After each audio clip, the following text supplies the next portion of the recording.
Good morning, good afternoon, good evening, wherever you are. And now we are going to present to you a very special item presented by the principal, the teachers, and the students of Villa Educativa School in Mexico. And a total number of 22 of them are going to share with you their insights and perspectives on how they can make a difference to the world in World Speech Day life. I hope you enjoy our broadcast live and recorded participants from Villa Educativa School, Saltillo, Mexico, to the world. Congratulations, all of you. Okay, so be ready, students. We're going to let us know who's going to be the first. Sure thing. Well, ladies and gentlemen, thank you everybody so much for being here. My name is Alejandro. And today, our first participant is going to be Alfredo Moran. He uses his spare time to research about new topics and know more about social situations in different cities and countries. He is very passionate about this topic he will share with us. Alfredo, The purpose of our life is to be happy and healthy. Dalai Lama. General health during pandemic. In summer vacations, I was feeling too lonely. Then I told myself, no, I am lonely. I need to get to know myself. So I asked myself, do I feel good, comfortable with me? I don't exercise, socialize, and sometimes I feel anxious. Then I knew that my physical, mental, and social health were deplorable. Later, I made myself the purpose of changing my health. I'd start doing more exercise, playing online video games to socialize, and then I'd start to hearing music and meditate, improving my mental health. I was feeling really alive and full. My productivity was increasing along my happiness.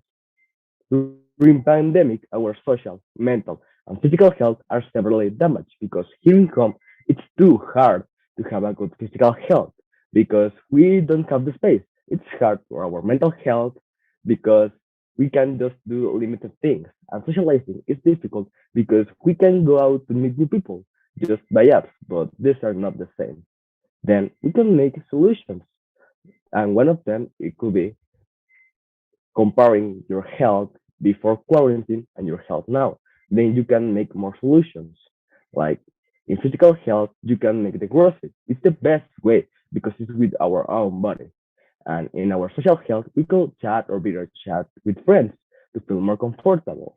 Then in our mental health, we could do all this or we could hear music, study, whatever that make our mind be distracted. Those are ways that we could make to increase our health in a big way. It's fundamental that you take care of your health because if we don't perform ourselves, no one will take care about it. And we could die if we don't realize that. It is why it's important also. If we take care, we could feel more happier, alive, full and healthier. Know that you know how to take care of your health. It's fundamental and more during these pandemic days to be aware of our health. That's why I want all the people take care of themselves. Make yourself a priority.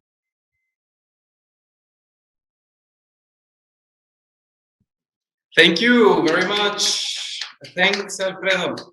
And absolutely, it is important to take to pay a lot of attention to the things that we can change to make our time more productive. Absolutely. Thank you very much. All right. So with this, I would like to welcome our next participant. She enjoys spending time with her family and loves and cares for her pets. She wants to talk to us about a very important subject, communication problems within the family. With this, let's give a warm welcome to Renata Castro. Renata, it is your turn.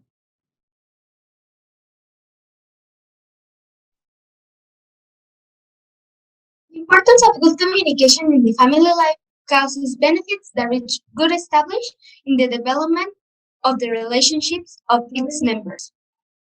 Hello, I want to talk from my point of view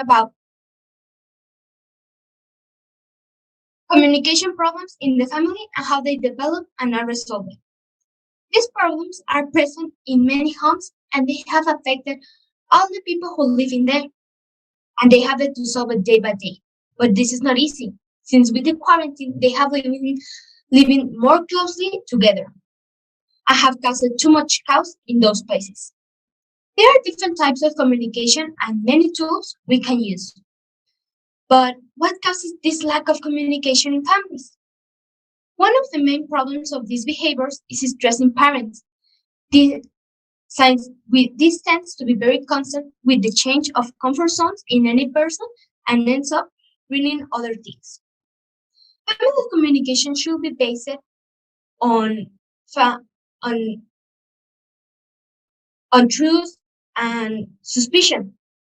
We must all know how to act with empathy and based on the family truth. It is logical that each one maintains and defends their criteria. The situation becomes more serious with the curfew. This leads to many people taking advantage of their power in their home and try to hurt women, children, and elderly. There are ways to deal with these stress problems caused by the confinement, but it's not very effective. In many cases, although there are people who are already used to these physical abuses, but they have intensified it in many homes and even in some cases causes mental health problems or even the suicide. So how do these people deal with it? Affected people can go to family therapy, but what is happening has become complicated, so they need to do it in programs like Zoom or virtual meetings.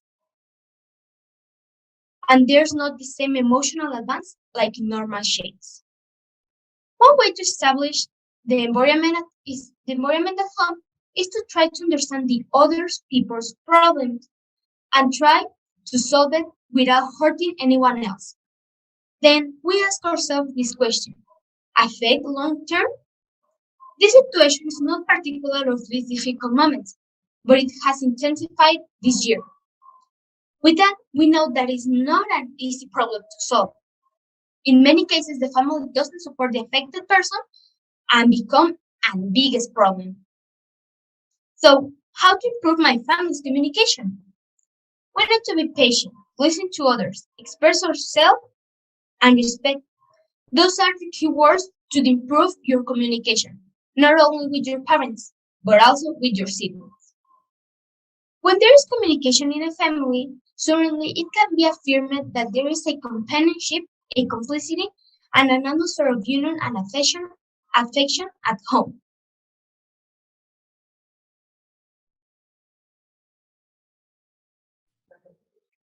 Well, Renata, I couldn't agree with you more, Renata. Family is the ultimate support system of society. Thank you so much for your participation. Thank you, Renata. And with that, let us go to our next participant. His topic is obesity during quarantine.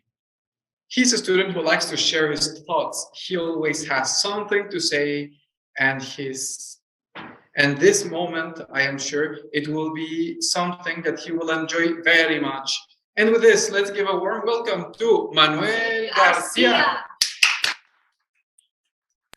Did you know that Mexico is the second place where obesity struck the most in 2020? That means that in this quarantine, we overstepped the 2019 place, in which we were in the third country with overweight population. To start this project, I'm going to state my opinion. So what I think happened is that the pandemic is the one that made everybody kind of lazy. And with the excuse, I'm going to do exercise later, or I'm going to eat healthy food later. So we began being floppy. And then, as we couldn't go outside, we started using devices like Rappi, Uber Eats, and apps like that that only promote fast food and make it more easy for people to get it. Now, there has been reports that overweight has gotten more dangerous in this pandemic. The available scientifics have filled us with evidence that the people who are more affected by this obesity, which only helps COVID-19, is the young people. The kids are the ones who are getting more affected by these two things that make the probability of death higher. But one of the problems that are related to this is how nowadays the minority ethnic population, such as Mexico and those countries who are living in more deprived areas, prefer to eat fast foods because of its price. And doing this leads to obesity and a greater risk from dying from COVID-19. As a nation, we eat and drink too many calories. A lot of adults consume to 200 to 300 plus calories than they need. And the kids even eat to 2 to 500 more calories than we need. And this, of course, leads to overweight and heart diseases. To summarize, the deprived areas are at the point that that the obesity helps the COVID-19 get up the risk of death in this type of countries. So what can we do to fight this? First, starting healthy. I'm not saying not to eat pizza once in a while, but also do exercise. There's a lot of fun ways to do that, believe me. And don't say you don't have time. I know you have enough. So just do it and you'll see.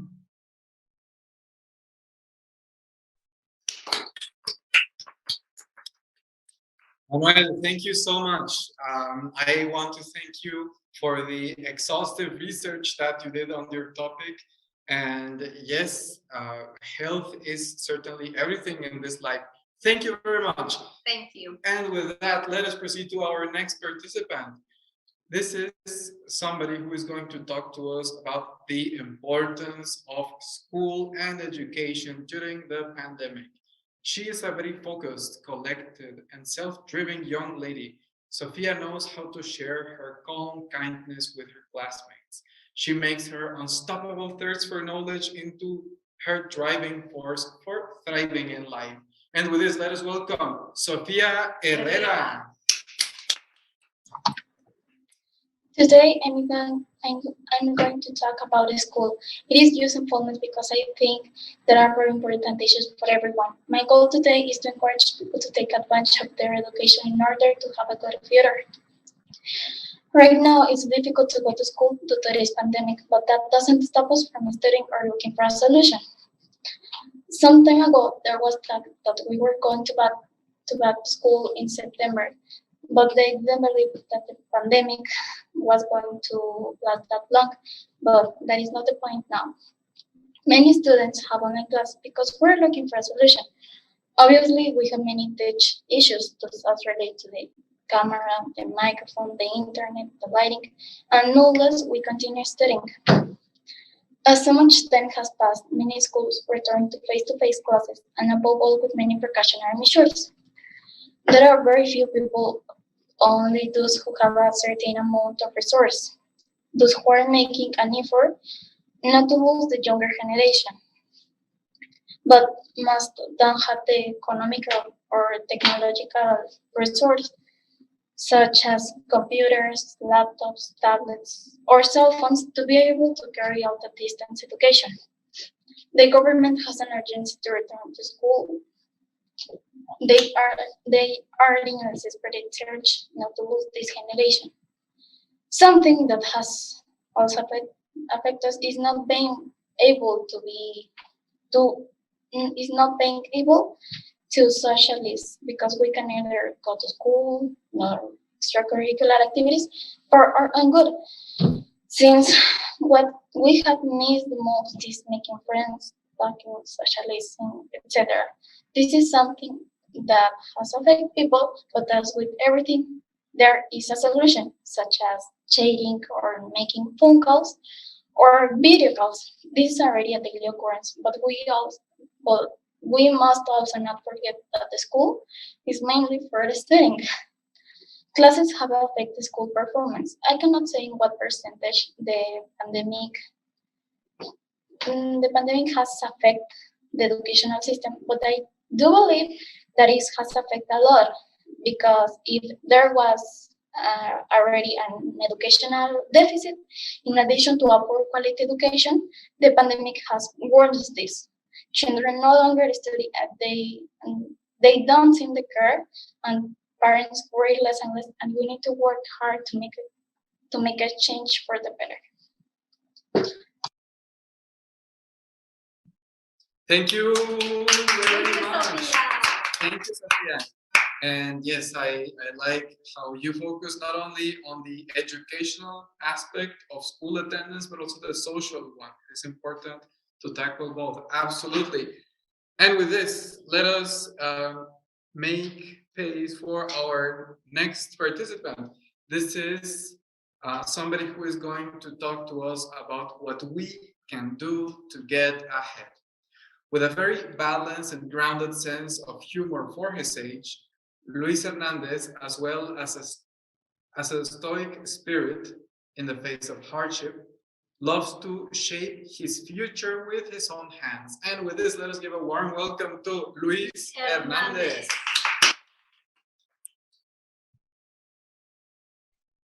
What can we do to get ahead? Today, I'm here to talk about what can we do to get ahead. But what does it mean to get ahead? Well, get ahead is continuing, because life will not stop.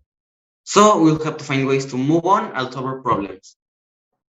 As you have realized, the last few months have not been exactly easy because of everything that has happened. The disease that has caused us to be locked up for 1 year, called COVID-19. We have gone through a lot of confinement. Some people got mad, and others were happy because they didn't have to go out or go to school. On March 11, 2020, the World Health Organization classified the COVID-19 coronavirus outbreak as a pandemic due to the number of cases of contagion and the countries involved, and declared a series of recommendations for its control. That was the notice that started everything. But in the end, what we all need is to see more people, such as friends and family, and even go to the places we used to go, like parks, restaurants, and many other places. Now I'm going to share an anecdote about something that happened to me. This happened in December, during the week before Christmas. Suddenly, my grandparents got sick.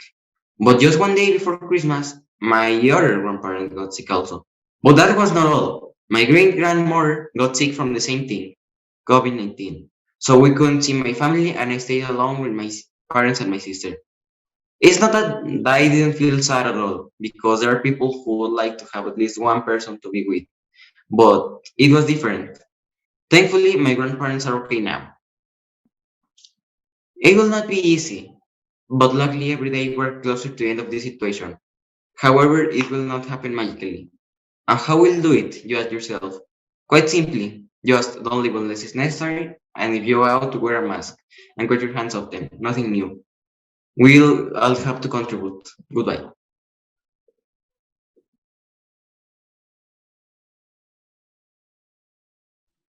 Thank you very much.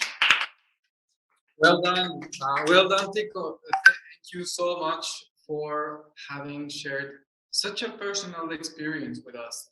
I want to personally thank you for opening up to us in that very personal aspect of yourself, and for encouraging us all.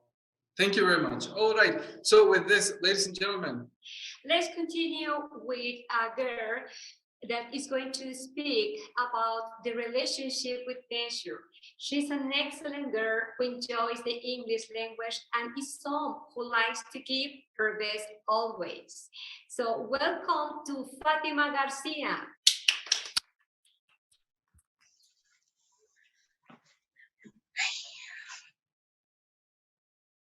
Planet is not a place to visit.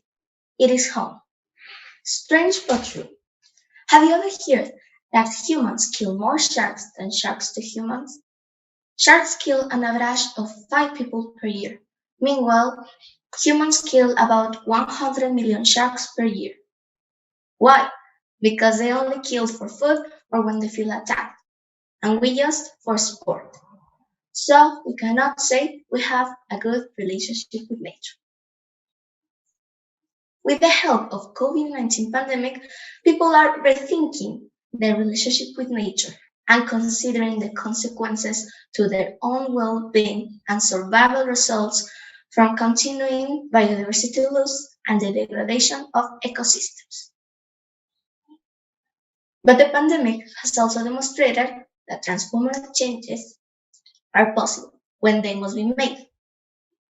But the most important, the decisions and actions we take now will have profound consequences for all species, including ours. Unless environmental protections are drastically scaled up, there could be millions of premature deaths by the middle of this century, with pollution in freshwater systems becoming a major cause of death by 2050.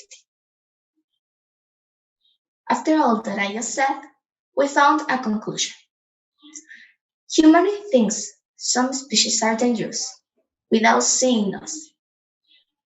When the COVID-19 arrived, the world stopped, and that thing helped and is still helping to recover the lands, seas, and ecosystems we have destroyed. But when the virus passes, we will get back to destroy again as always. If we see it in a positive way, we can make huge changes if we choose to live in harmony with the other species and not to kill them. When we heal Earth, we heal ourselves.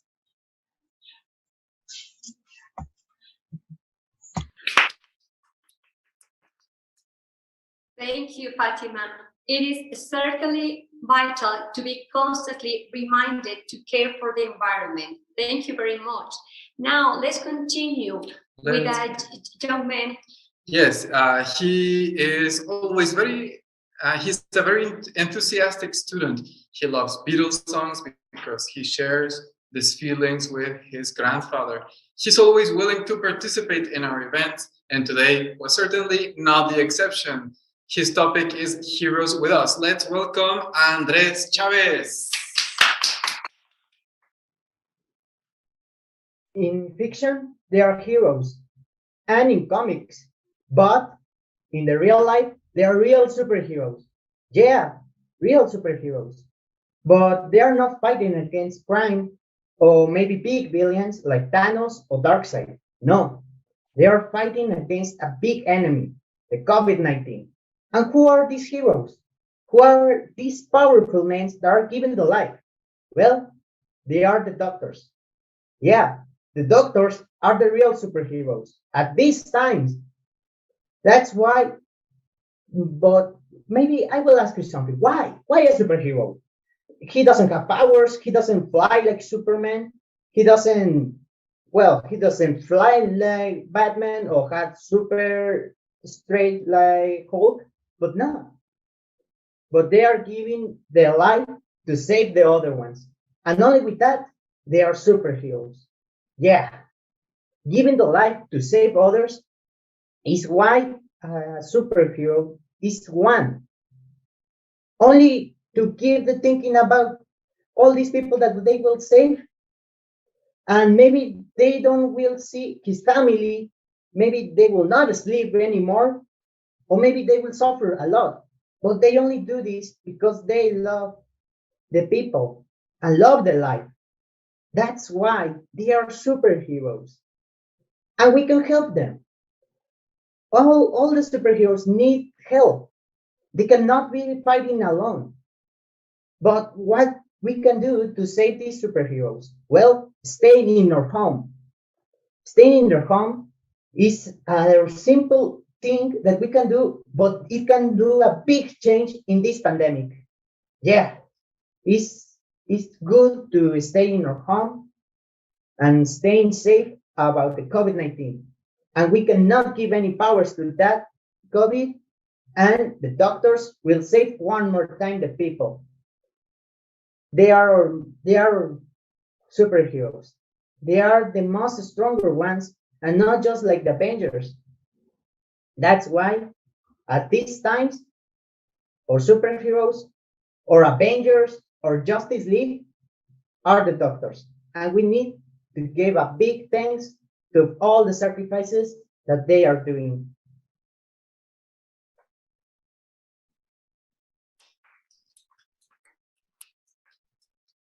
Thanks, Andres, for reminding us about how real heroism can be if we are brave enough to practice it ourselves. Thank you. Thank you very much. Thank you very much. Very good, very good.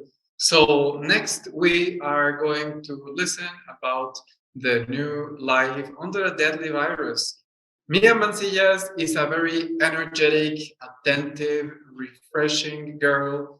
She's a dreamy lass, eager to discover as much as she can about this big wide world. So let's welcome Mia Mancillas. Attitude is a little thing that make a big difference. Hello, teachers and classmates. Today I'm going to talk about the issue of the future of humanity dealing with a deadly virus. This virus that evolved during 2020, COVID-19, is a lesson for us to learn all the bad things that we have done over time. Science man has been responsible for the extinction of some animals, pollution, global warming, and so forth. Although it's not the first time that a pandemic like this has occurred, this virus quarantined us around the world. This virus may also change science. There will be a new normal, and we will see new inventions to be able to live with this type of virus. But it will be not easy to get out of this pandemic. In case that we get out of this pandemic, I would say that no matter how much we want to go back to how our lives were, they will not be the same again. It all depends on us, humans. Then my theory is that we brought the pandemic ourselves, we should also overcome it by ourselves. We also create an awareness of the fairness of the current situation, that most of the people have no respect the quarantine, knowing that there is a virus. Sometimes they not even wear their mask, knowing that at this time it is essential to that they wear them. The risky situation in which COVID-19 put us should make us reflect on what we are and what we want to be, and the importance of protecting those that we love, like our parents, grandparents, children, and friends, and valuing what we have. When we resist renouncing privilege, such as enjoying a party, walking on the beach, or going out without a protective mask, and we have not understood that there is a pandemic, a worldwide disease, and we are not willing to give in favor of a majority, that resistance shows us in majority. At 1 year into COVID-19 pandemic, with more than 13 million confirmed cases and around 550,000 deaths worldwide, much has been learned about SARS-CoV-2, its epidemiology and forms of contagion to its spread in people. It is the impact of chronic disease and their future forecast that make it essential to develop comprehensive epidemiological surveillance systems. Thank you. Thank you very much, and thank you for your invitation for everybody to reflect about all of the changes that we will see in the near future and about how we must be prepared for them. Thank you very much. All right, and with that, now we are going to continue with a young man, student, and excellent in all what he's doing in his activities. He's also a good friend and who always gives his best. He never gives up and always finds a way to do things. With his title, How is to be a Teen During the Pandemic, Diego Garcia. If you think to be in quarantine is hard, you can't imagine how it's to be a teenager in a pandemic. Today, I would talk about how it's to be a teenager in a pandemic and the possible consequences that this pandemic of COVID-19 will arrive with new consequences to the new generations. In my opinion, kids and teenagers have one of the most difficult parts of the consequences of the pandemic of COVID-19.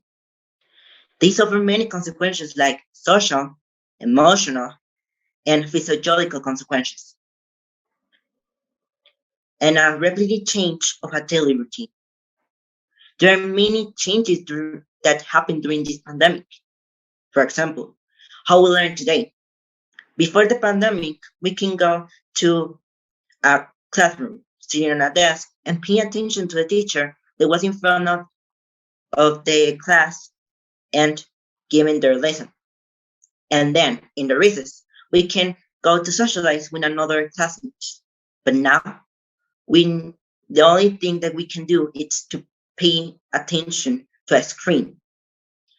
And many teenagers and kids can support their lessons during the pandemic and they left the school. Or the communication with your friends and family. Before the pandemic, we can go with friend's house, a mall, a park, anywhere, with anyone. But now we need to stay at home. And if you want to interact with another person, you need an electronic device.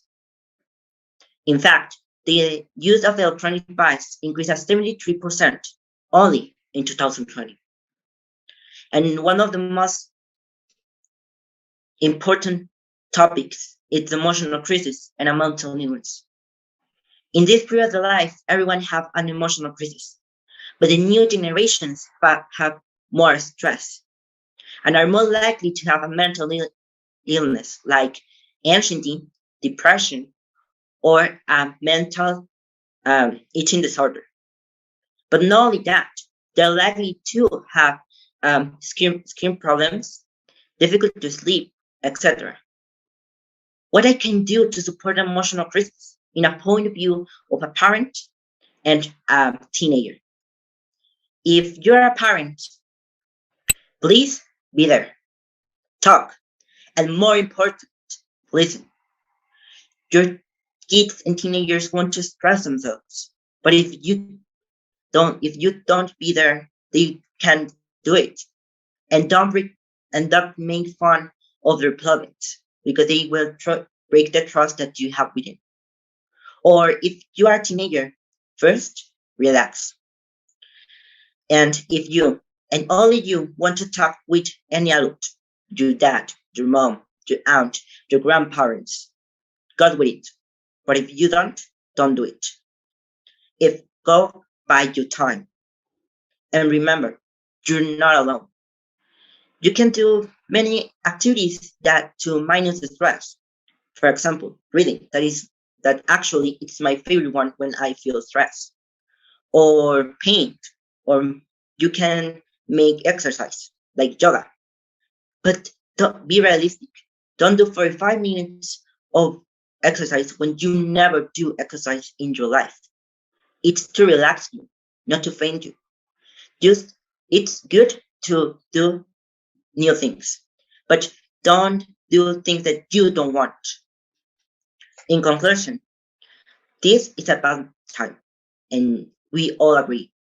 But if you are focused in the good things that maybe this pandemic has, you can learn something, and you can help others like me with this speech that you had listened. My name is Diego Alejandro Garcia Valdez. I am from Saltillo, Coahuila in North Mexico, and I want to send a human message to the world. You're not alone, and this time will pass by.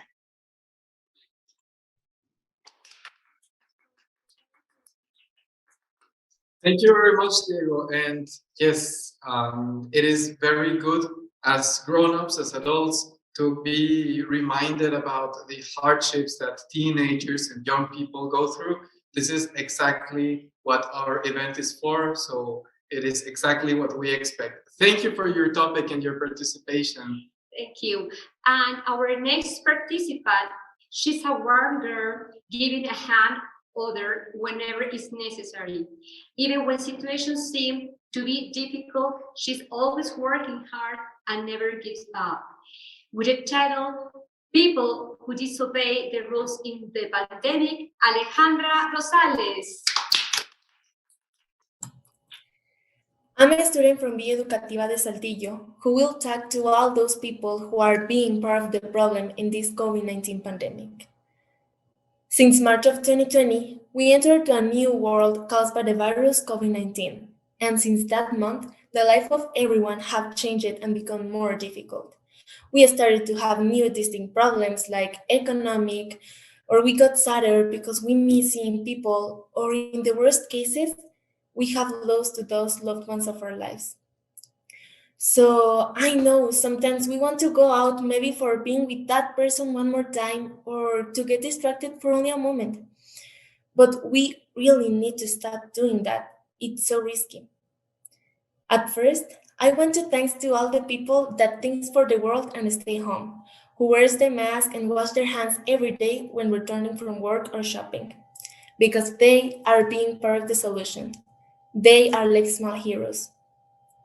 In the other hand, I want to express that I'm so angry and disgusted for those who still going out and don't take care of the world.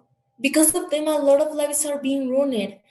I know it isn't easy to be locked in a house and can't hang out with friends, but do you know you're putting lives in risk by doing that? Did you know you're complicating the work of many doctors? Please, I implore you to don't go out. It's much better to stay home and safe with your family than going out and spread people or get infected. Perhaps you're young, and if you get sick, it won't be serious for you. But the ones who really will feel the consequences would be your parents, elderly people, nurses, doctors, etc. You could end with the life of someone that is vulnerable. And hospitals are saturating. They're running out of oxygen tanks, stretchers, and medicines. You make the doctors unable to go to their homes and rest because of caring for the people you are infecting every time you go out. But not everything is bad. You're in time of change yourself, and I'm going to give you the solutions. The first one is that if you want to track and see people, do it virtually. I know it isn't the same as seeing face to face, but it's safer. There exist many apps and social media for doing that. You can even play and watch movies through calls. Believe me, there are several options to be with those you want without having to be physically close to them. The second one involves the government, as this is everyone's problem. They should put fines to the people who go out without a reason or who doesn't follow the sanitary rules. And maybe they should even set a deadline hour to go out. It could sound too strict, but it is what we need to keep ourselves in order. And the third one is that if you really need to go out, maybe for go to work, shopping, or an emergency, it's an obligation to go out wearing your mask, use antibacterial gel, or wash your hands constantly, and have a reasonable distance between every person to prevent the virus going to your body. Keeping us safe is everyone's job. And if we all cooperate, this will end earlier. As well as if you are of those who are still going out, think before that because you already know all the problems that happen in the world because of you. Protect yourself and others. We need each other. Thank you. Thank you, Alexandra. And yes, we need to agree on rules in order to live as a society. It just can't be helped. So thank you very much. And next, to talk to us about the topic of the mental state of people during lockdown. Luis Lopez is a well-rounded young lad with a promising future, excelling at both athletics and academic achievements. He takes his future and education quite seriously, while he also always contributes to make his environment a more peaceful and cordial place. So with that, I would like to give a great welcome to Luis Lopez. 2020 was a crazy year for most people because so many bad things happened. That is scary, so it's the year 2021. Personally, it affects my mental state more than anything. How many years do you think it will take to return to our normal lives? The purpose of this speech is to demonstrate how quarantine affects people's mental state. Not only did it affect my mental state, but also that of many people, and this is very harmful, because our physical state depends in part on our mental state. In the case of many people, their mental health decreased considerably during the quarantine. Several people develop mental illnesses like depression, anxiety, bipolarity, and another more little mental illnesses. In the case of some other people, they did not develop a mental illness, but their mood and morale decreased a lot. It's understandable on both sides, those with mental illnesses and those without mental illnesses. And well, it is almost a year and counting that we are in quarantine, and there are almost 3 million deaths for COVID-19, and hearing this is quite sad. Now, I would like to talk about of experience that I had during the quarantine with mental illness. Personally, the quarantine did affect my mental state because in these last months I began to have anxiety attacks. The truth that despite you feel of what you shut up with and you cannot think clearly is a very disturbing sensation. These anxiety attacks go in hand with the death of some relatives due to COVID-19. But the good thing is I'm recovering and the anxiety attacks are decreasing little by little. Suicide have also increased and more now during the quarantine. They are derived from mental illnesses because mental illnesses are not a game or a matter. Because mental illnesses lead people to suicide. Therefore, if you have or you know someone with mental illnesses, seek professional medical help. Do not try to avoid or go with mental illness because that is not possible. Talk to someone. Go to a psychologist if it makes you feel better. No one will judge you for you going there. If you need help, look it for it. Mental health does matter, and the fact that people's mental health is declining to the point of mental illnesses is troubling. A bad thing about mental illnesses is people don't take seriously, and people see the persons with mental illnesses like weak or just crybabies because people do not know about psychological health. As I said, mental illnesses are not a game or laughing matter. If someone says, I have depression or I have anxiety, take it seriously because with you can help and prevent a possible suicide. Represents more than 1 million of people of 15 to 29 years old who have a mental illness. Thank you so much. And absolutely, without a sound mind, you can do nothing, right? You can do anything. That's why it is important to remember a healthy mind and a healthy body. So thank you very much for your topic. And next, to talk to us about quarantined environmental pollution. Isis Leija is a passionately patriotic young lady who has resolved to persevere until she sees the bright green future for the earth that she envisions. So let's give a warm welcome to Isis Leija. As many people know, the quarantine is causing a drastic reduction in pollution emissions in the most populated cities on the planet. No war, no restrictions.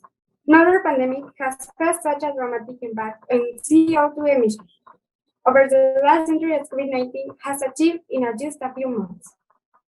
Matt McGrath, U.S. environmental correspondent, recently wrote for the BBC.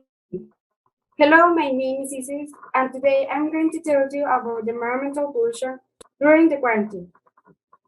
There are fewer planes in the sky and fewer cars on the runway. Power consumption has decreased. NASA has detected the decrease in polluting gases in the atmosphere and space. Cosmologists have noticed that the planet vibrates even less. Images of worlds that look more crystalline, and animals that know well happily through cities without humans are on social networks. Today, I'm going to tell you about some solutions to reduce pollution. The industry and marketing strategies have accustomed us to buying, throwing away, and then buying again, without calculating the enormous impact this has on the environment. As much as possible, reuse those things that you would normally throw away. If something has been damaged, repair it. Don't rush to buy another just because you can. If it cannot be fixed or is a product that has already been consumed, then give the useful items a new use. For example, your mayonnaise jars can become cute and creative lamps for your garden, your porch, or your living room.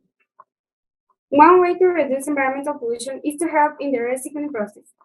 How can you do it? Classify the garbage in your house. Organic garbage, paper, cardboard, glass, plastic, and aluminum, and put in special containers. We know you want and need a more comfortable life, but long-lasting disposables are one of the most serious causes of non-biodegradable waste built up. For example, diapers represent 50% of accumulated garbage in the world, and many people throw them into the water, which exacerbates the problem. For diapers, try to use one made from biodegradable material. People can also opt for reusable eco-friendly diapers. There are more and more options on the market that you can take advantage of. This same equation, try to apply it to other products. Before doing something, think about whether you really need it, what materials it is made of, or how can you less affect the environment by using it. Environmental pollution is today a concrete and direct threat to the quality of life and substance. Although it's very difficult to completely reverse the damage, we can minimize the impact of human action on the environment and reduce it. Thank you. Thank you, Izzy. Thank you very much. And you're absolutely right. It is very easy for people to think that with this lockdown, pollution has ceased. However, it just keeps on going in a different way. It is vital to be reminded of this in order to avoid it. Thank you very much, Isis.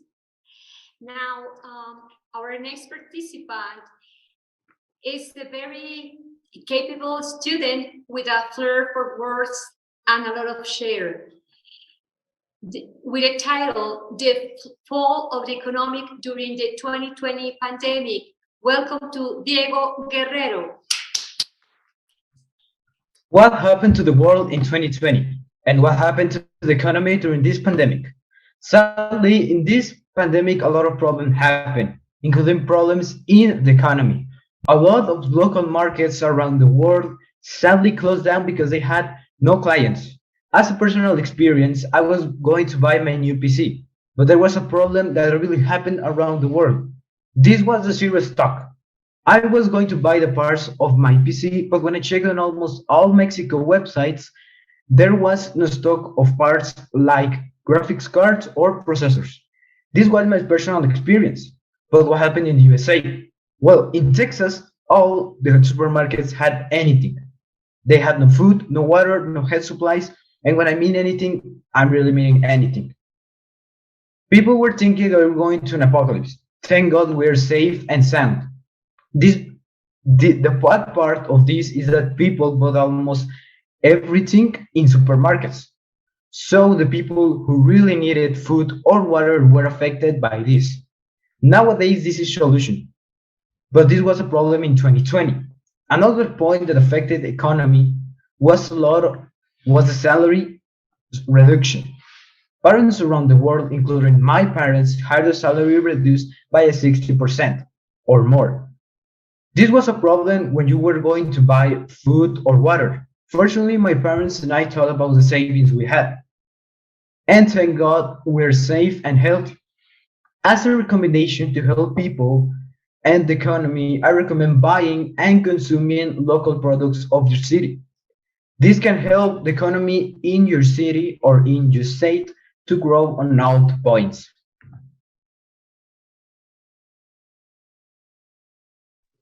Thank you. Thank you, Diego. Thank you. And yes, the electronic aspect of human life is going to be pretty much accentuated during this time. So it is always good to reflect on that. Thank you very much. Next, with the topic of silent voices in a closet. She's very sure of herself and her way of thinking, so mature and likes to express her ideas with her own words, as it is going to happen today. With this, let's give a warm welcome to Eli Davila.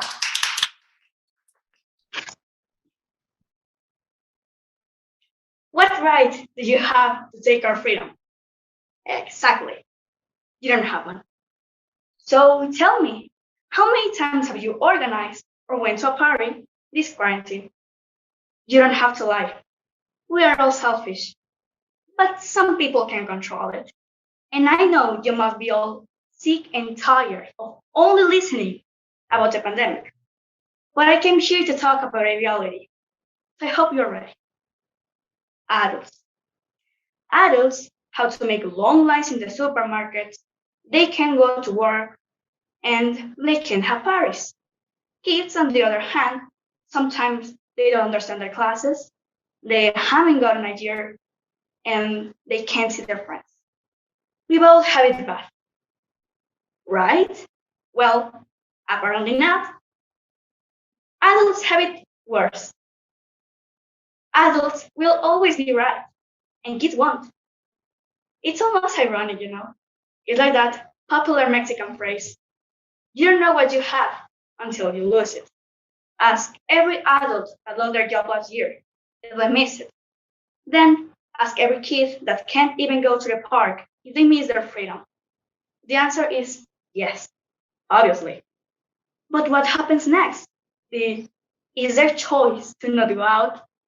Reply strike. In that case, some people are suggesting that kids go out even if they may die, or if they may be the cause of the death of another one.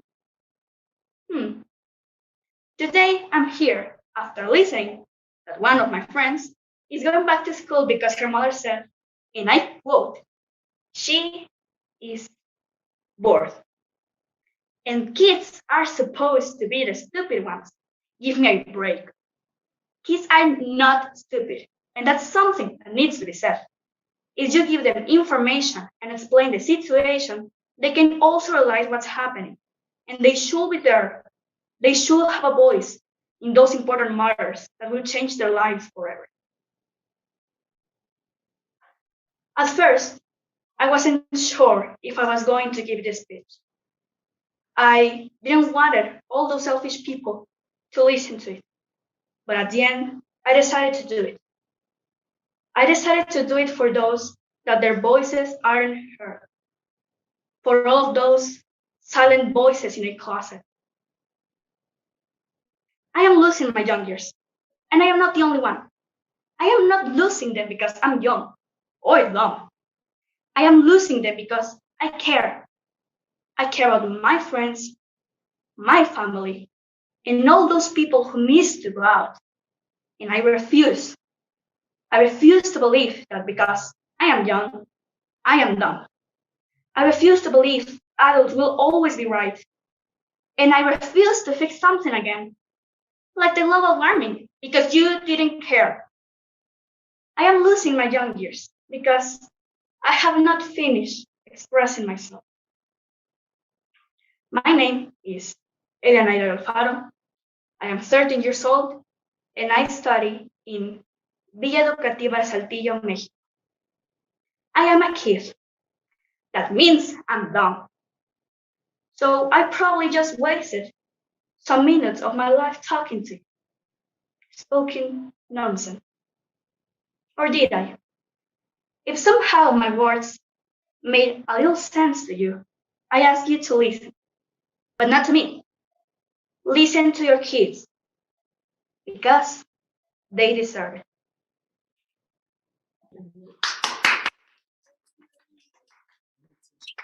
That was so lit, so sassy. You were on fire, like an arrow to the heart. Thank you so much for your honesty and your bluntness, Ellie. Thank you so much. Amazing. So, with that, let us go to our next participant. He's going to talk to us about how COVID-19 has generated the most enormous economic crisis, or has it? A really smart boy who likes to read, and when expressing himself, he talks with passionate arguments. Let's give a warm welcome to Ramiro Valdez. Hello, my name is Ramiro, and today I want to talk of how COVID-19, this pandemic, has affected the world in a real way, and how this has going to be a world that we, like society, are going to need to super in the future. We know that not a day we are living one of the worst health situations that we could imagine ever. that this problem has affected us in all the ways that you could think. But today I want to concentrate in one of the topics that have affected more, that is the economic. And why I'm saying that could be the question is because we only need to see, I think so that it's not a secret for nobody that nowadays we are living one of the worst economic situations since a lot of years. We only need to see how in all the world the poor have grown up in a extremely way, how now the unemployed is in the skies. I only need to give the example of my country. It's not exaggerate because yes, Mexico is one of the worst, but I will want to show how this could be worse, how this is a real problem for us. We need to see that nowadays in Mexico, in the first 6 months, the poor and unemployed has grown up in people in 8.9 and 9.8 millions of people that have entered in these conditions. But it comes the question, this is only responsible for pandemic because all the people say that this is the real problem, but finally it's a mix of a lot of situations. We need to consider that. We have, yes, the pandemic, the worst problem, but at the same time, we have responsible people, governments that didn't know how to work in this situation. They can't take action that has been functioned for everybody. And with this, we have the worst mix that you could have for a world and a society. We only need to think in all the people that can open their business, can work another time because they have been sick or they lost their works in the staff costs. All the people have been affected. Everybody, I think so that nobody in the world has been saved of this problem nowadays. And with this, there comes the question that it exists a solution. It exists something that we could do to solve that, to control, but it could exist in the past, I think so, but the past has been the past, and nowadays we only can wait. Because we are only people, we didn't have the power to solve something like that. A lot of people think that when all the people will be vaccinated, all are going to be okay, but no, that is a lie. We need to accept that the world is more difficult like that, and finally, a lot of people have been suffering, a lot of people, they are not going to be recovered of this problem. And I know that it sounds negative, but as I say, we are only people, we are only humans, we didn't have this power. Doesn't matter if we think that all are going to be okay, we need to accept that sometimes we need to suffer and support the problems. And finally, I think because sometimes the suffer is the better thing that we could have, because sometimes you need to suffer to advance and be better like a society, and in our case, like people. And that is all that I want to say like a citizen of the world. Thank you for your attention. Thank you, Ramiro. Thanks as always. Thank you so much for reminding us of the interdisciplinary and the transversion and the intersectional aspect of the situation in which we are living now with this health crisis. Thank you very much.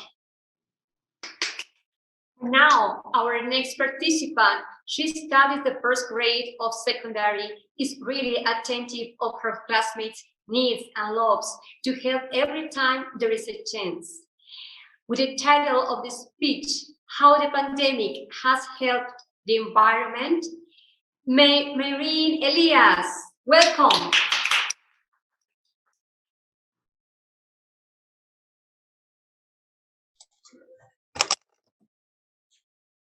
Turn a tree into a firewood for you, but it will not produce water or fruit for your children.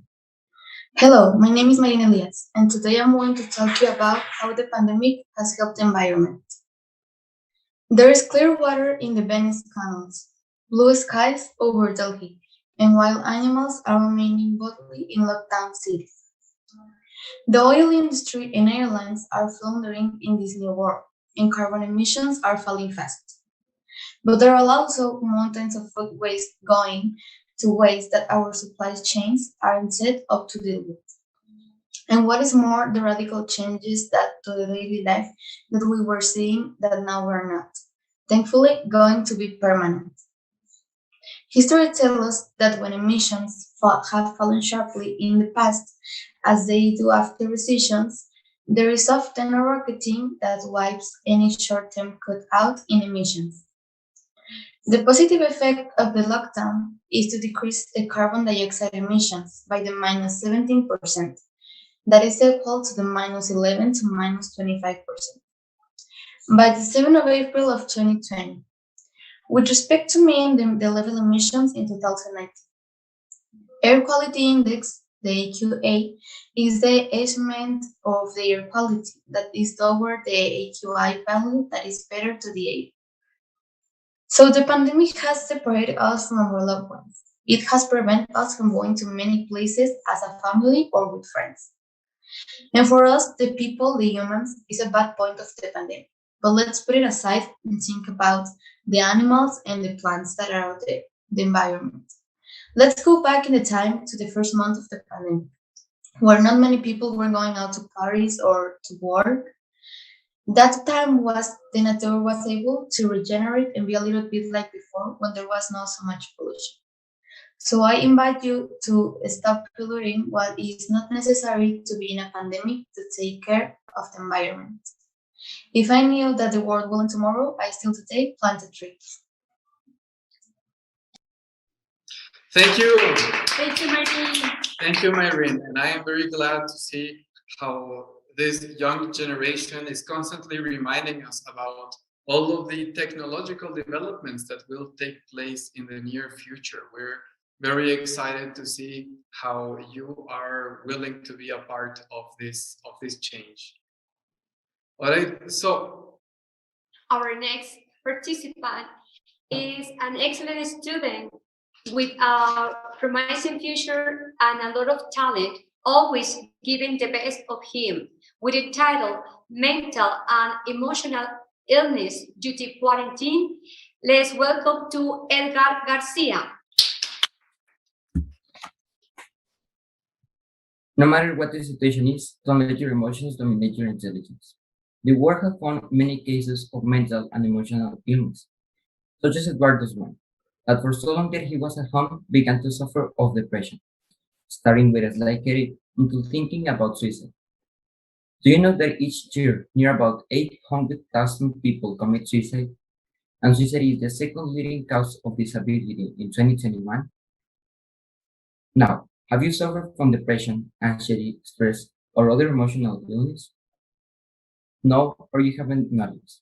Today, I'll talk about the mental and emotional illness due to the quarantine, a topic that keeps a very strong relation with the humanity at abroad, because till today, in some parts of the world, countries are still in quarantine. Being in your house by long periods of time could deliver illness that we have never experienced. That's why people all around the world are suffering of them, but especially the teenagers, because they can go out or being with their friends in the least recommended stage. And that means that we all have to share what we feel, so we can know the statistics if we have or not any of these illnesses. First thing, the types and symptoms. There are two principal and more common illnesses. The number one is depression or major depressive disorder. This is a disorder that isn't overcome overnight. It causes a feeling of constant sadness and a loss of interest in doing different activities. You may have a hard time doing everyday activities and sometimes feel like life is not worth living. But hey, not everything is bad. There are people who feel better taking antidepressant medications, since many times this happens due to a lack of happiness hormones. The principal depression symptoms are sadness, frustration, loss of interest, insomnia, tiredness, lack of appetite, and suicidal thoughts. The number two is low self-esteem. This is not exactly a disorder, but it is one of the most common emotional problems that exist, and especially among us young people. According to Georgia Gold Primary Care Research Institute studies show that 1 in 4 teens deal with low self-esteem. When we speak of the lack of this, we refer to a perception of ourselves that exempts us from perceiving ourselves as a valuable, talented, or simply having a negative judgment about who we are. Those who have problems of self-acceptance, it's difficult for them to respect and value themselves as they should be. The principal low self-esteem symptoms are increased heart rate, accelerated breathing, sweating, tremors, nervousness, feeling weak, having trouble falling asleep, and suffering with gastrointestinal problems. And finally, the solutions. For these two problems, doctors recommend to attend a psychologist so they can stop the advance of the disease. Other way, you can get antidepressants, but just if your psychologist recommends, so you can get the degree portion and medication. There are other simple methods like doing exercise or listening music that keep your brain and your mind busy instead of thinking in other bad or sad things. And now that we know when we can deliver any of these illnesses, at least you know what to do and which are the symptoms.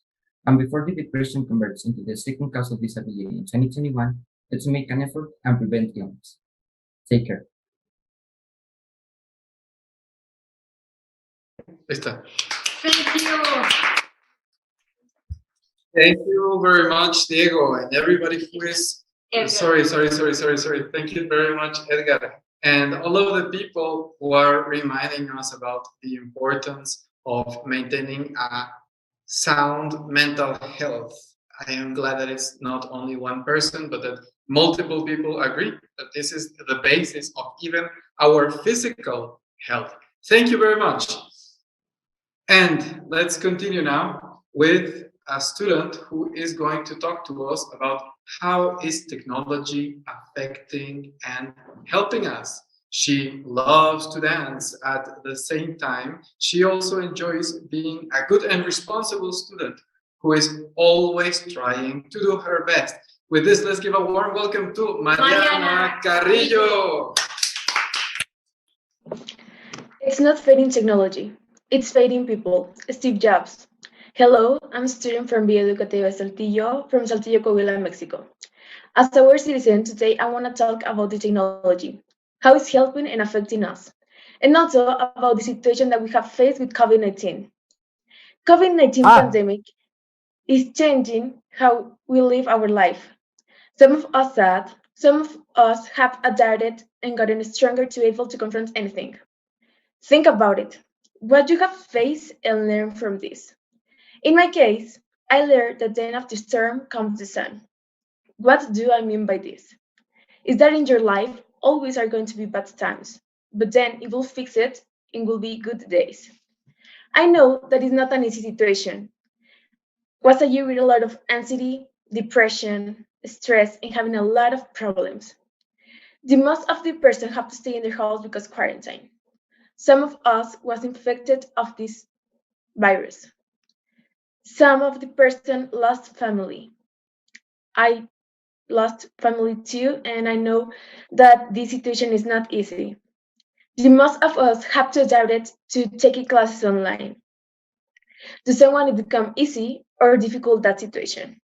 But in these days, we have a lot of things that help us. One of those things is the technology.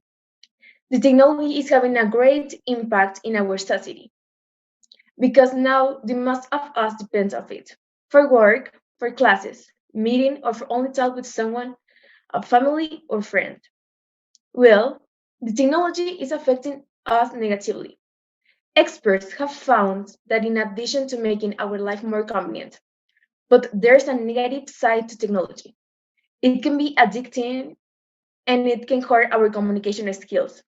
Extending screen time can also health ramifications like insomnia, eye strain, and increased anxiety and depression.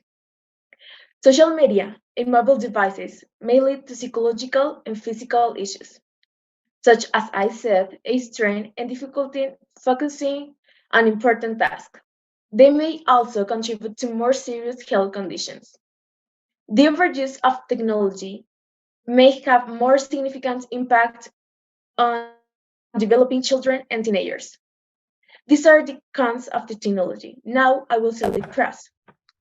Thanks to the internet and mobile technologies, we can communicate with anyone in the world and form relationships with people who are some distance away, rather than being limited to the people within our physical vicinity. This has some great positives for both home life and work life. In regards to work life, employees are able to communicate with coworkers from anywhere, which allows more employees to work from home. So now we know that we have pros and cons to technology, and that we are facing a really sad situation, but I hope that this will fix it earlier. Technology is a useful servant, but a dangerous master. Christian Louis Lynch.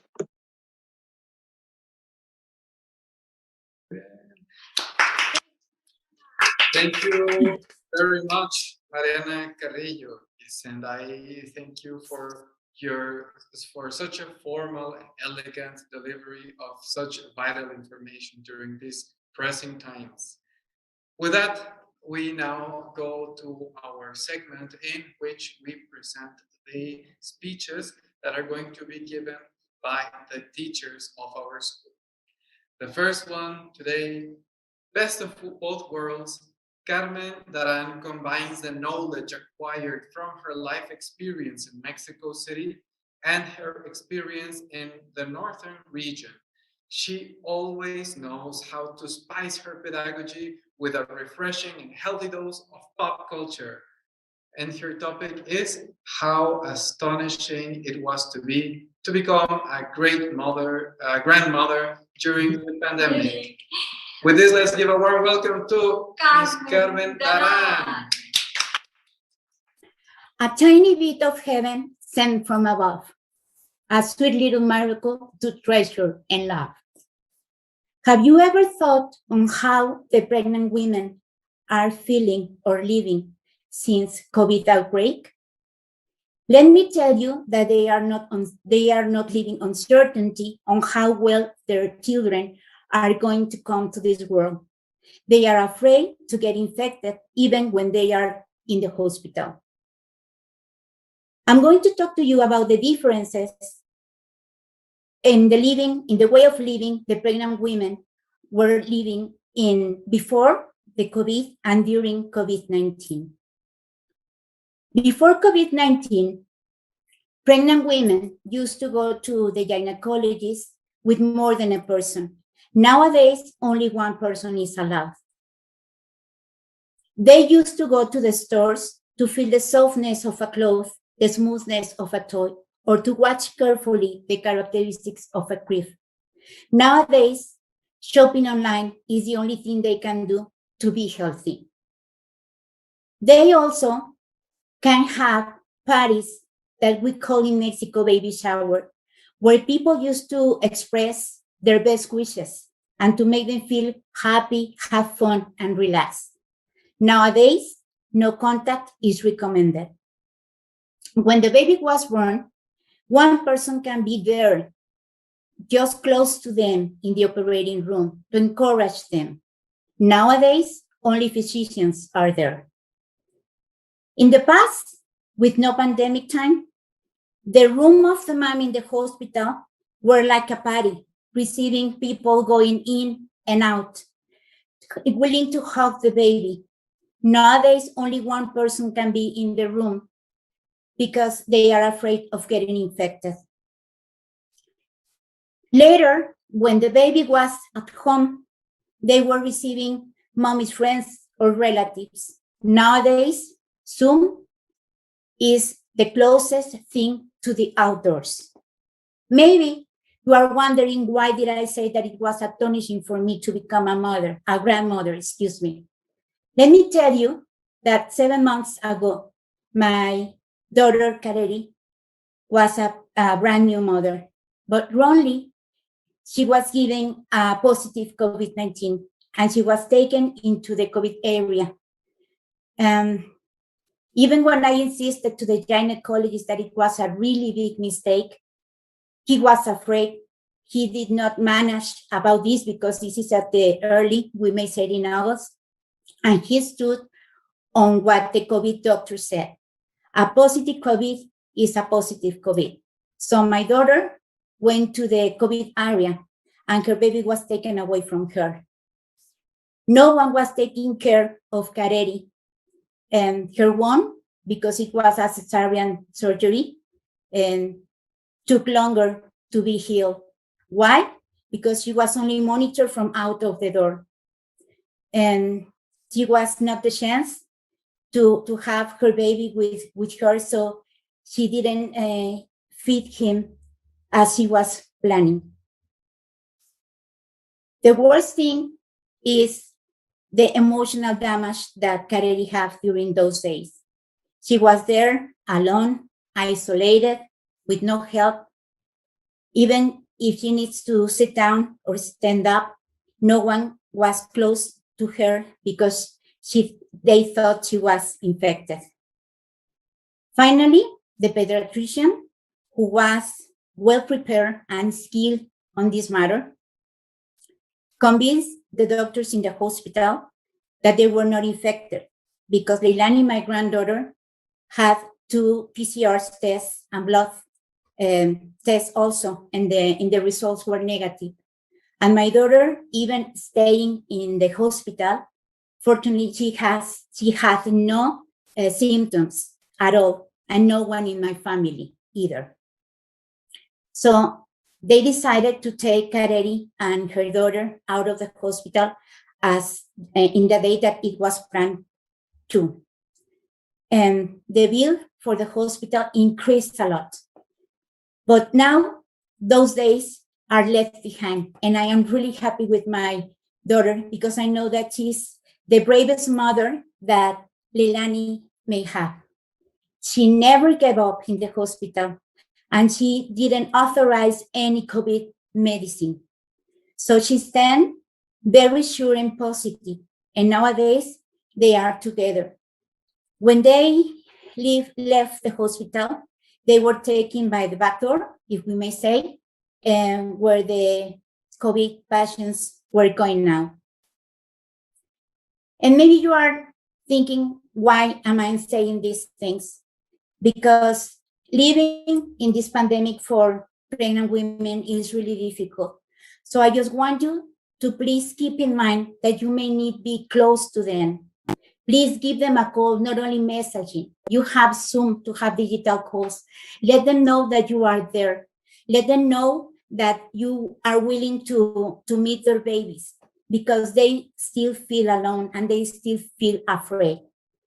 And now I can say that becoming a grandmother during this pandemic time was to recharging my heart and my soul with the most indescribable love. And when they placed Leilani in my arms, my granddaughter, she slept in my heart. Nice. Thank you so much, Ms. Carmen. Thank you so much for opening up to us, for sharing such a personal, recent experience of yours. It is much appreciated, and certainly, motherhood is unstoppable. Nothing can stop motherhood. So let's all work together to keep it going, to see how we can help that to continue. Thank you very much. Thank you, Carmen. And the next participant is standing next to me. Fascinated by the study of antiquity, linguistics, and ethnography, Alejandro enjoys book collecting and camping, as well as learning about gardening and agriculture. Here is Alejandro Alatorre. Thank you.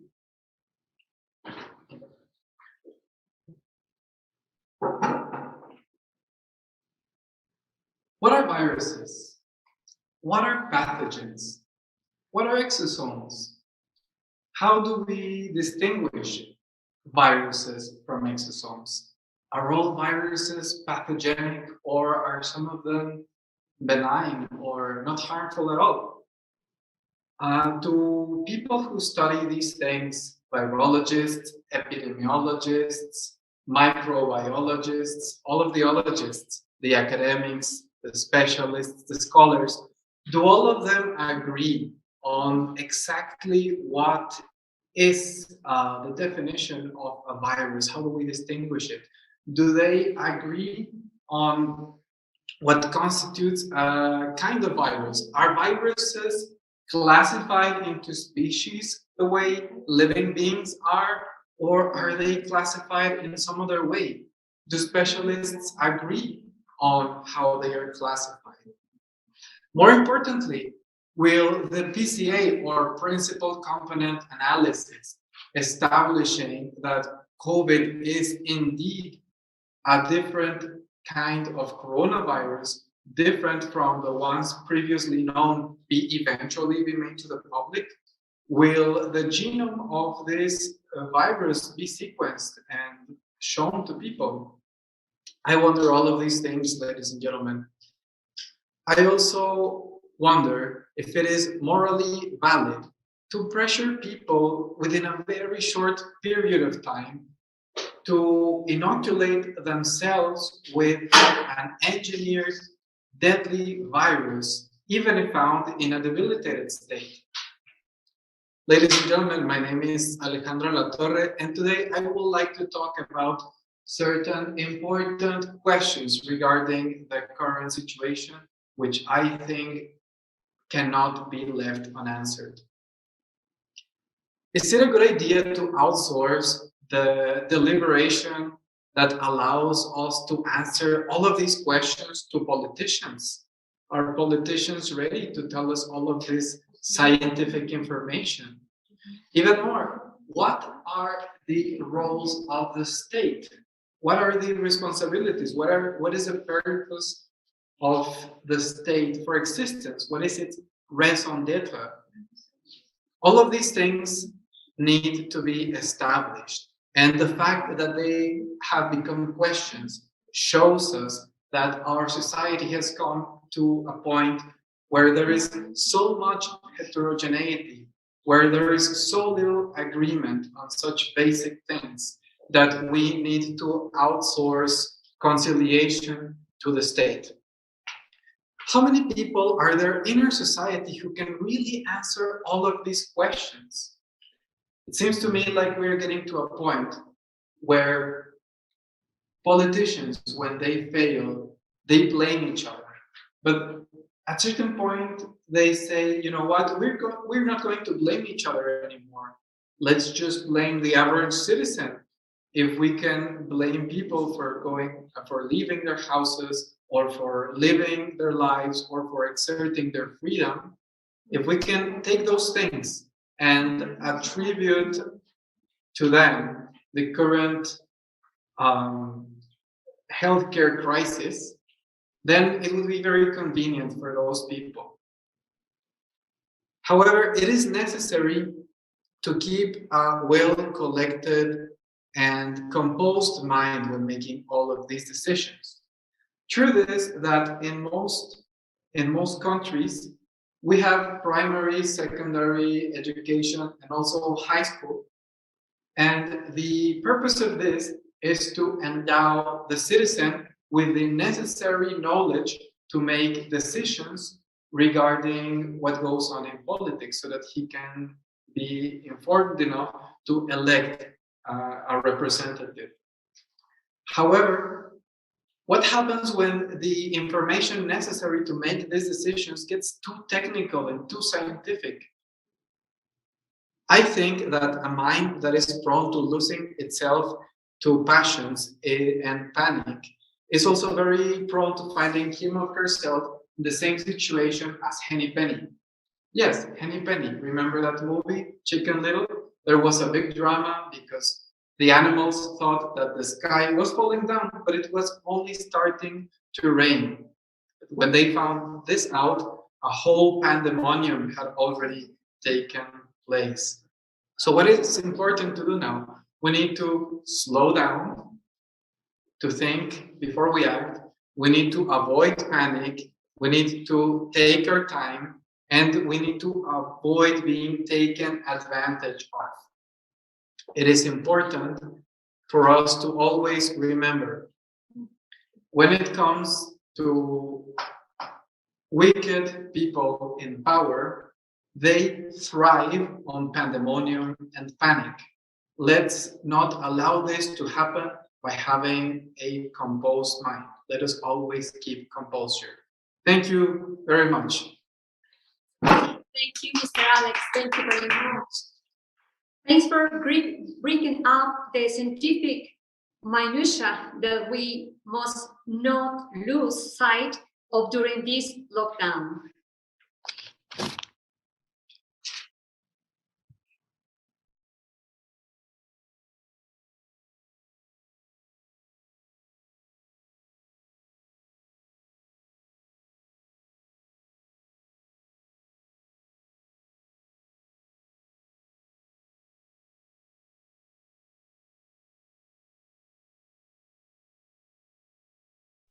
Well, up next, also standing next to me, is an avid rhetorician and educator.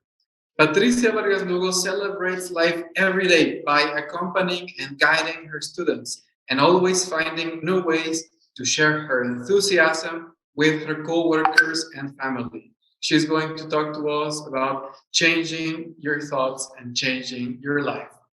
With you, Patricia Vargas Lugo. Thank you, Mr. Alex. Life circumstances or difficult situations are everywhere. Example of it is the global pandemic, which has affected the entire world in many different ways that we all know. Nevertheless, the problem is not the pandemic or any other trouble that we can have. The problem is the way and the attitude we take to solve conflicts. Being positive will help people to become confident and able to have different perspectives of the whole scenario. But it is not enough. There are other important things we need to perform if we want to have a better life. I am Patricia and I live in Saltillo, Mexico. The word speech rang the bell on me and inspired the idea to motivate the students to take the challenge and be part of this. They kept them out from the comfort zone and the lockdown routine. I know that speaking in public and broadcast live make people get nervous and bring you negative thoughts, such as, I am not able to do that, or a strong belief that only great speakers can deliver a message to the world. Why do we change for the simple words? Yes, I can, and I will make it happen. That action will bring you the possibility to empower your life. On January 8th, I lost a great man, my father, to whom I love very much. I know that many people have suffered losses. We know that death is something natural and it can happen to any of us. But when the loss happens to you, your life changes completely. In my case, it was hard to focus on my job. I didn't want to see friends, and I don't want to talk or chat with my family. Sorry about that too, but that happened to me. There were too many concerns that I need to deal and solve if I wanted to feel better. I knew that I had to do something, so I asked myself, what do I do? I started changing the way of thinking to see the positive side of the situation. That I had too many plans to pursue, such as spend more time with my family, read more, smile more, and do things like I am doing right now, that they were very important to recover my life. After that, I began to pay more attention about my feelings and moods. I understood that they were not very enthusiastic or optimistic at all, that I need to change them first if I wanted to have or feel much better. I need to focus on all my activities like they will be positive.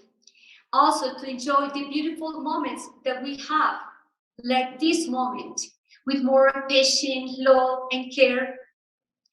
Changing your thoughts, changing your life is completely true. Gandhi used to say that your beliefs become into your thoughts become into your moods, and your moods become into your behavior. And that's why our behavior is heavily influenced by our thoughts and mindset. So it's time to bring more positive actions to our day. By the way, do you know that thousands of thoughts cross our mind during the day? There is a study at the Queen University in Canada that says that an average person has 6,000 thoughts per day, but most of them are not at will. Some of them are negative, so we need to be aware of it and bring positive thoughts to our life. Therefore, I want to give you just 4 ideas that I know that if you practice them, you're going to feel much better. Number 1, make a list of activities you like and enjoy that makes you feel good. Number 2, if you get in a negative mood, choose this list to remind you of the positive actions you can take to create the positive thinking. Number 3, this is the most important action that you can do. Pray. Pray with faith, with decision, with passion. And 4, don't forget to be thankful every day. And lastly, think if your thoughts are helping you to reach your goal.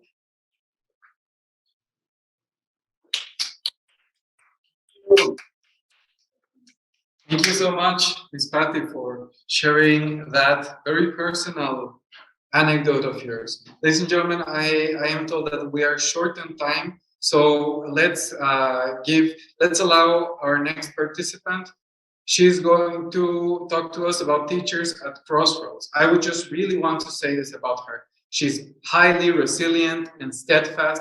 Johnny Rare has devoted her life to pedagogy across all levels, from elementary language education to language training of adults from all walks of life. She takes pride on her exceedingly accomplished children and her dedication to her calling and those who surround her. Big applause for Johnny Rare.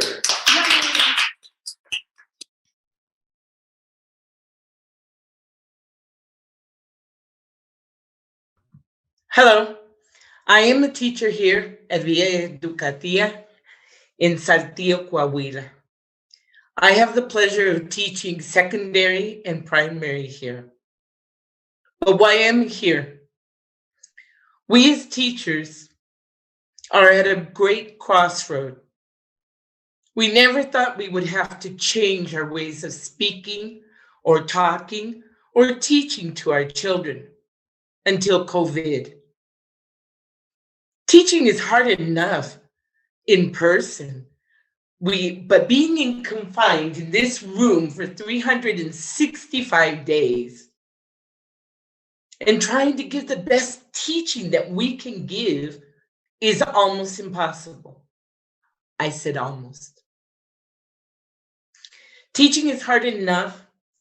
We try to make sure in live, we watch our students, we look at them, we give them those hugs, we investigate, we know that they're learning, we keep questioning, we can do things together using boards and technologies. But life was easy. We never thought until last year that we had to learn new technologies, new applications like Zooms. Many days and nights we spent frustrated, trying to master applications, insisting to give the best teaching, the essential to our students, the best of us. We're working 7 days a week, sometimes 12 hours a day, to make sure that we can give them the tools, because now we have to teach in a screen. Teaching in a screen, you can't see if your students are really sad or they're learning. We don't know what's happening. So we've had to learn many inventive ways to make our students have the best education that we give, to make sure we're there. We had to develop new senses, learn to nurture all over again, talk and make them talk. Some say that this room is my jail. This is not my jail. This classroom is my learning center to teach my students the best way we can. We've had to learn to teach more empathy and sympathy. Let them learn what is important. Teachers, these are our future leaders who have not been able or not know how to express themselves, and we need to make them strong. We need to give them the wings so that they can soar past this epidemic. We need these people. We need them strong. We cannot let them fall into depression, into addictions of video games or anything. We need to listen to them. I am a mother. I am a person. But my biggest job now is a teacher. And I ask all of you teachers, step up and take this challenge so that we can make our students healthy, wealthy, wise, and fly. I'm a teacher at Educativa. My name is Joni Rocha, and I thank you.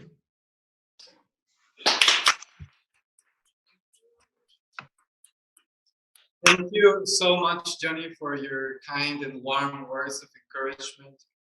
We could really, really use those right now. Thank you very much.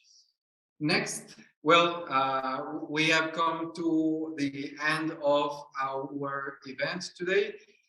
We had more participants in mind with recorded videos. However, we understand that we have time constraints. So we would like to thank so much everybody working at the World Speech Day event, especially those who are in Singapore, Susan and Peter and everybody who helped us along the way. Thank you so much. Yes, and thanks everyone for watching our students, Villa Educativa from Saltillo. Mexico wishes you the very best and take care and be safe. And see you next year.